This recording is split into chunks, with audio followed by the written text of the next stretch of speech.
కాబట్టి యేసు ప్రభు వారు అందరికీ దేవుడు, అందరికీ ఆయన ప్రభువు. ఇక్కడ జాలరులకు, కుమ్మరి వాళ్ళకు, వ్యవసాయకులకు, తర్వాత ఇంకా ఏమైనా ఇక్కడ ఆయన జ్ఞానులకు, చదువులకు, సైంటిస్టులకు అందరికి కూడా ఎంతమందికి ఆయన దేవుడని నిరూపించుకుంటూ కనపరుచుకుంటూ వస్తున్నాడు.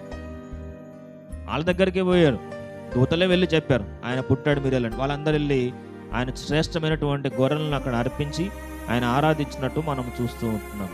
కాబట్టి ఆయన అందరికీ ప్రభువు అనడానికి ఇలాంటి అనేకమైనటువంటి ఆనవాళ్ళు మనకు కనబడుతూ ఉంటున్నాయి. ఈనాడు ప్రపంచమంతా జరిగేటువంటి ఒకే ఒక పండుగ ఏదైనా ఉందంటే అది క్రిస్మస్ మాత్రమే.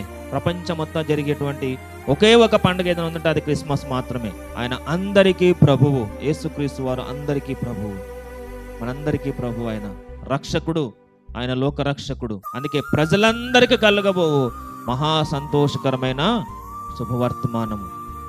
ఈ పండుగను క్రైస్తవులు జరుపుకోవాలి. ఎవరైనా కూడా యేసు ప్రభు దేవుడని విశ్వసించిన వాళ్ళు ఎవరైనా కూడా ఈ పండుగను మనం జరుపుకోవచ్చు. ఎందుకోసం యేసు ప్రభు వారు వచ్చారని ఆయన మనకందరికి తెలిసి విశ్వసించి ఆయన వెంబడించి ఆయన ఆరాధించగలిగితే అందరూ కూడా దేవుని బిడ్డలుగా మారిపోతాం.